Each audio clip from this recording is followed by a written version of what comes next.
All right, folks. So last class, you chose a city somewhere in the United States, in a state other than California. If you don't know what I'm talking about, you got to go back and do that. You may not have had Moriarty, New Mexico. That's mine. Everybody's going to have a different set of data over here. We rounded or we used our increase and decrease decimal places. Whoops, I haven't chosen anything to get to one decimal place. Okay.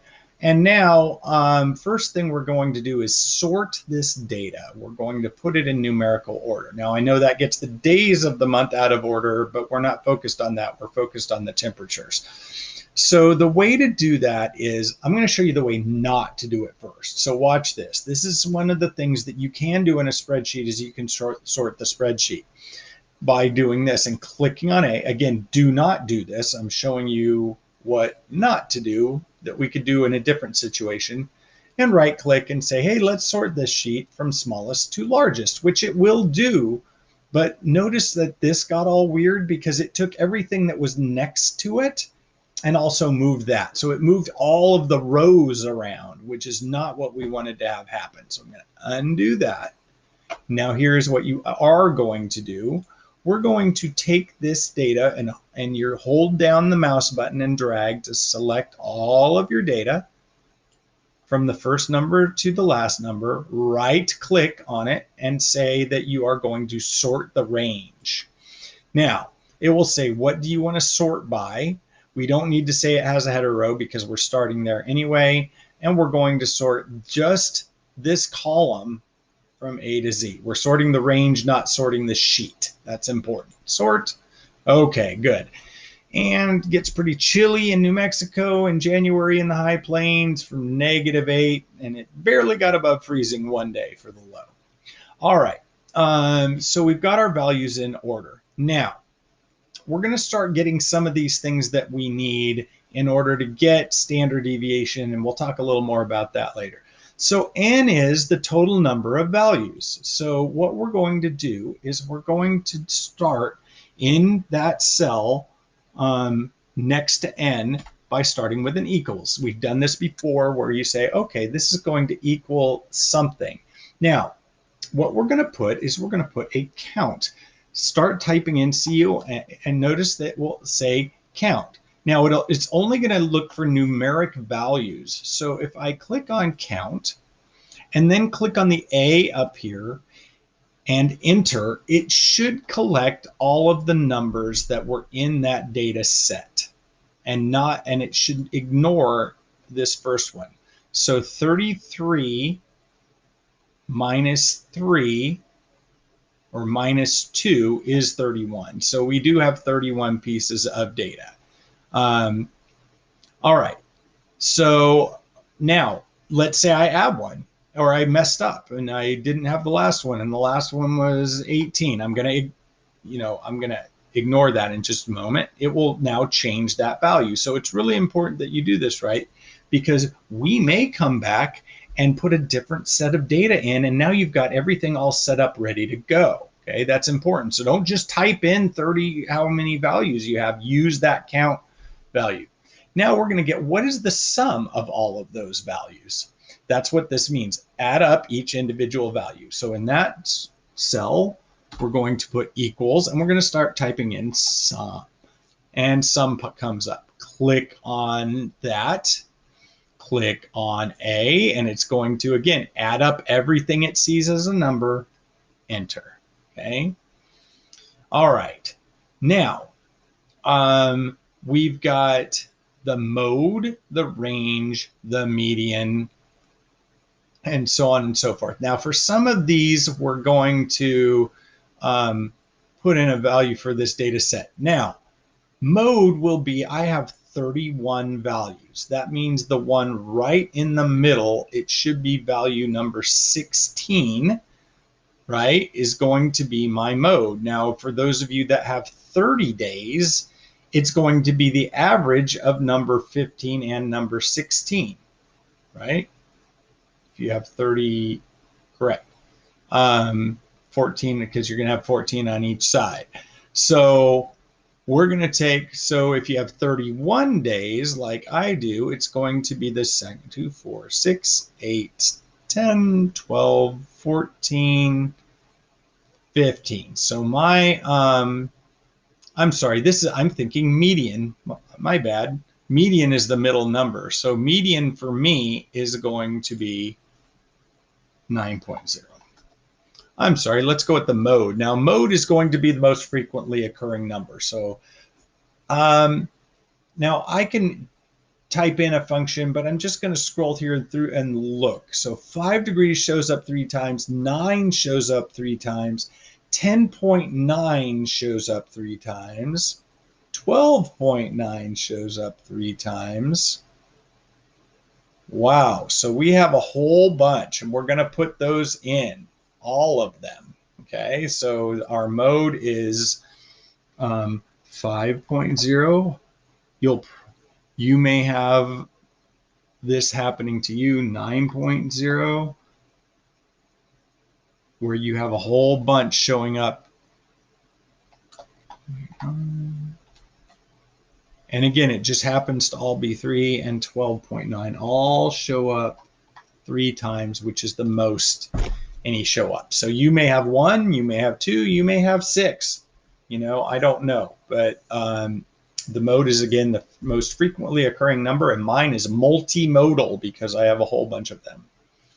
Range is going to be the highest value minus the lowest value. So when we're in the range, we're going to click equal. Now, I've never tried this before. I'm going to try and type in range. Yeah, there is no function for range. So we're just going to type equals this value minus that value. Okay, so we have a range of 42 degrees, pretty big range. All right, we found out our median earlier when I was messing up the definition. And now we've got our mean. So what is the mean? The mean formula, as we can see, the mean is the sum of all each individual values divided by the total number of values. So we're not going to get our calculators out. What we're going to do is we're going to type in equals, and what we want is it's going to be this number slash is divided by that number. So enter. So again, I clicked on this is that divided by that, and I clicked in those cells. Okay. Now, next to each of these, I'm going to kind of put them so that they're a little bit closer to next to a, move that down a little bit. I don't know why it's not wanting to move. There we go. That down just a little. All right. So these are going to come into play when we start doing standard deviation, which I don't think we're going to get to this class. We will find out. Okay. All right. Now, for right now, I am going to leave the mean, even though we're reporting the mean. We're going to use this number to get some other things with. So I'm going to leave all of those decimal places in there for right now. All right. Now we're ready to start calculating the standard deviation. How much is this kind of, how much is a normal deviation away from the mean of 9 degrees? Okay. So here's how to do that. We're going to put in here, and we're going to say, okay, I want to know what the value is here minus this value minus the mean, which is that value right there. Okay, so the way we're going to do that is we're going to put in equals, and I want to click in this cell. I want to know what that value minus the mean is. Enter. Okay, and it's going to give you a big old number of decimal places. Now, yours might do this and it might not. It might say, do you want to do this, and do you want to autofill it? Now, for now, I'm going to say, sure, why not? But there's a problem with this I'll get into in just a moment. Okay. Now, Here's the problem. How is it possible that 7.1 minus 9 is 7.1? That doesn't make any sense. Well, here's why that happened. When you have this formula and it applies this formula in the same way, what it does is it goes down to this number here, but it also goes down to the next row over here, which there's nothing in it. So it subtracted nothing. So we can't do that this way. Now, let me show you how we can do this. And this is pretty slick. So what we're going to do up here is in double click where you just did this formula, or you just click on it. You don't need to double click on it. Double clicking will give us the formula that is in there, but it also shows up here. Now what we need to do is we need to lock down the mean. We want these to keep going down, but we want to always refer to that number. And the way we're going to do that is you're going to put a $sign in front of F and a $sign in front of 10. And what that does is say, I always want what's being subtracted always to be F and always to be 10. Okay, enter. Now, nothing changed here, but what happens is when we click on this cell, see that little dot that shows up? I can grab that dot, hold down on the mouse button, and drag it all the way down to the end of my set of values, and it is going to create it's going to create that same formula for all of those. Pretty slick, right? All right.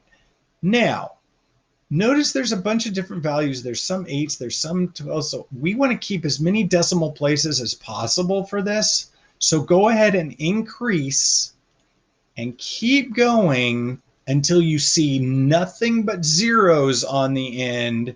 And as soon as you see nothing but zeros, back off 1. Okay, so I'm going to do that again. So we were at something like this. I'm going to increase the number of decimal places until you have zeros and nothing but zeros at the end, and then go back 1. Okay. All right, so now we have each individual data value minus the mean.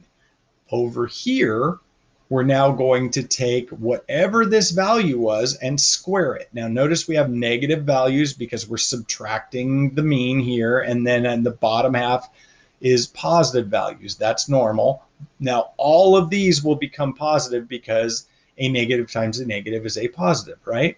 So now we're going to say, I want this to be equal to this value. And here's how you square something. It's a little weird. Up at the 6 on your keyboard is a caret. That little upward facing arrow is called a caret. And we're going to say, I want that to the power of 2. That is squaring.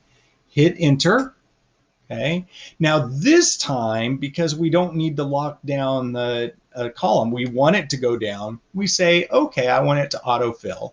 If for some reason yours does not autofill, so I'm going to say, yeah, check. Let's do that. Now let's undo. And if it didn't show you that, it's doing the same thing by grabbing this and dragging it down. Either way works for those.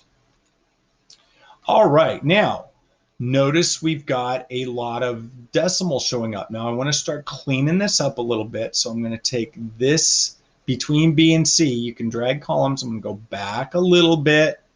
Now I'm going to take between C and D and expand a little bit because I want to take row C by clicking on C and increase my decimal points in the same way until there are nothing but zeros at the end, and then back off 1.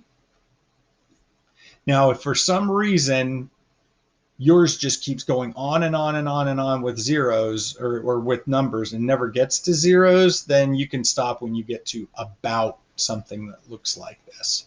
Okay, but we're keeping those values in. All right, we're looking good so far. All right, let's keep going and we will do the rest of these calculations, and then we'll probably stop doing this stuff for the day. So in order to get my standard deviation, if you'll remember, here's the formula, right? It equals the square root of all these things divided by n. Don't be scared of it. We're going to go through and figure out what that is. Well, what is the sum of each individual value squared? Well, we're going to add it up all these numbers, right? So in this cell, next to that formula, we're going to type in equals. And what we want, now it gave me suggestions. That's kind of cool. But if yours doesn't, you just start typing in sum. Now it says, do you want the sum of F8 through F10? I don't know why it's giving me that. No, I don't want that. So I'm going to just click on sum. I don't know why. Oh, because it's beneath these. No, I do not want that. I want the sum of column C. Enter. Okay, and it's going to give me a bunch of values. Now we can go ahead and just keep what's in there with the number of decimal places. It's giving me a lot of zeros in there. I think I can back that off. But we want to keep a lot of decimal places. There we go. You can back it off until you have nothing but zeros, but if you're seeing like 12 decimal places and there's no zeros there, then just go ahead and leave it. All right. Now we want the sum of all of those divided by the number. So let's do our equals. I'm not going to take these suggestions because I don't want them. I'm even going to get rid of that. So I want this number divided by, which is that slash, n, which is that number. Enter. Okay. Now I want to take the square root of all of that stuff, which is going to give us a standard deviation. So notice I'm keeping decimal places because I'm using them to calculate. I'm going to say equal. Now I should be able to start typing in SQ. So there we go. There is square root. I want the square root of that number. Enter. Okay. And again, we're going to keep a bunch of decimal places. Now, the standard deviation, remember when we report, now we found the standard deviation. We just found out what this is, okay? We're going to now report it to the right number of decimal places. So on this one, I'm going to say I want it to be equal to whatever is here, enter, but I'm going to click on that cell and I'm going to reduce the number of decimal places to one more decimal place than my original set. That's the rule, right? So my original set had one decimal place. I went to now 2 decimal places, one more than the original data set had in it. All right, we're almost done with calculating. Now I want to know, where is the mean plus 1 standard deviation, the mean minus 1 standard deviation, the mean plus 2, and the mean minus 2, and so on and so forth. Now these two got mixed up. So I think I'm going to, this says plus minus, the last one is plus minus. I'm going to switch these two, and you should do this too. That should say, whoops, I didn't mean to do the equal sign. That one should say plus, and this one should say minus. There we go. So make sure it says the mean plus 1, the mean minus 1, the mean plus 2, the mean minus 2, the mean plus 3, the mean minus 3. All right. Now, I don't type fast, so I'm probably going to do a little cutting and pasting right here. So what I want is I want this to be equal to the mean, which is right here, plus a standard deviation. Now I'm using several decimal places, but only 2 decimal places here. That's okay for what we're doing in here. If it was, a stats class or a chemistry class, the teacher might not like that. So there's the mean minus 1 standard deviation, or plus 1 standard deviation. Did I do it as plus? Yes. Okay, so now we're doing, this is going to be equals the mean minus a standard deviation. Enter. Okay. Now it's negative. That's to be expected. Now the mean plus 2 standard deviations is we're going to say equals to the mean. Click there. Plus, now this one's going to be different because we're going to say it's 2 times. Whoops, that's times is an asterisk. Okay. It's not an X or anything. It's above the 8 on your keyboard. So we're saying the mean, or sorry, yes, the mean plus 2 times the standard deviation. And it will do order of operations. It will do the multiplying first. There we go. Okay. And this one is going to be, I hope you can do it by yourself now, the mean minus 2 times the standard deviation. Enter. Okay. Now you do that for the last two because you learned how to do it. This time it's 3 times. I think you can figure it out. And you're going to take a picture of this. Now, if your data doesn't show, if you hold down the control key and spin your mouse wheel, it should work. If there's a tricky way of doing this, I think you have to, maybe we have to click somewhere. I know there's a way to zoom in and out. One of the things that you can do to get all of your data, if you're having a hard time getting a picture of it, is to click that little button over here in the upper right to shrink things a little bit, and you should be able to do that. Now, if I click, I wonder if I can click there. There is a way, maybe it's Control Shift. There we go.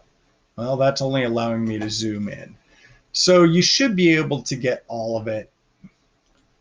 I remember how to do it though. If you go up to your, if you're in Chrome, there should be a way of going to a zoom up here and then zooming out or zooming in to get all of this stuff that's in your spreadsheet. Get a picture of it and turn it in. All right, good job. Next time we will start working on making a histogram.